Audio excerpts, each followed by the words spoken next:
Shifting focus now, after a group of Indian mountaineers named a previously unnamed peak in Arunachal Pradesh after the 6th Dalai Lama, China seems to be fuming. Why is that? Well, because Beijing believes Arunachal Pradesh is part of its territory. But here's the thing, and a reminder for China. Arunachal Pradesh is undeniably part of India. And India has every right to honor historical figures, especially someone like the 6th Dalai Lama, who was born in Arunachal Pradesh in 1683. After all, it's about paying tribute to a figure who, as per reports, holds immense significance for the Monpa community in the region and for Tibetan Buddhists around the world.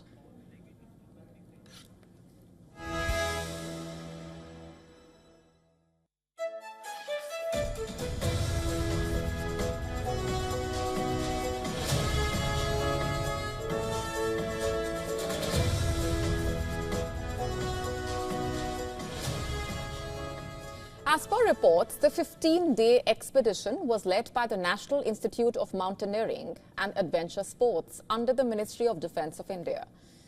They scaled the 20,942-foot peak, among the most technically challenging summits in the region due to its ice walls, treacherous crevices and 3-kilometer-long glacier. What did China do? They called the naming of the peak illegal, null and void. According to China's Foreign Ministry spokesperson Lin Jian, the renaming of the peak violates their territorial claims over Arunachal Pradesh, which they refer to as Zangnan or Southern Tibet.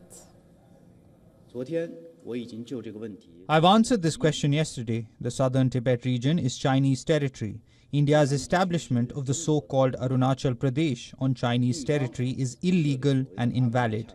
The Chinese side's position on this issue has always been clear.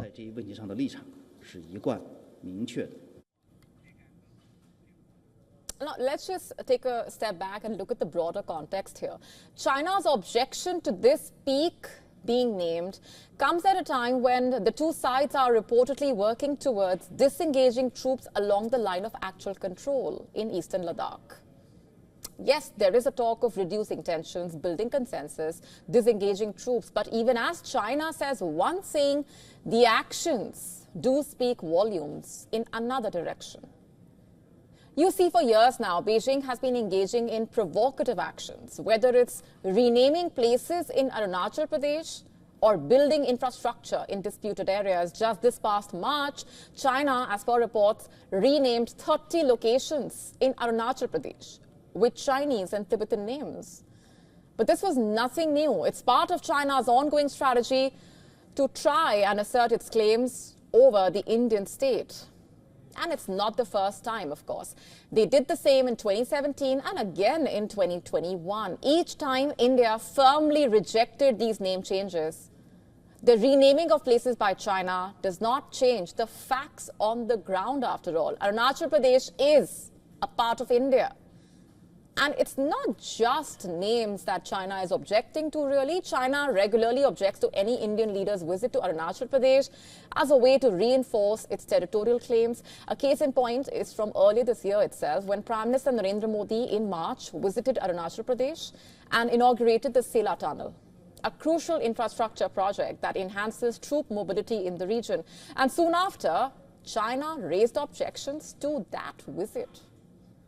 Let's not forget, China's issues over Arunachal Pradesh is just one part of the bigger story. Relations between India and China have been going through their share of complications, especially since the Galwan Valley clash in 2020. The standoff in Ladakh sent ties between the two countries to their lowest point in decades. In fact, thousands of troops remain stationed along the LAC, with the two sides building up infrastructure and military presence.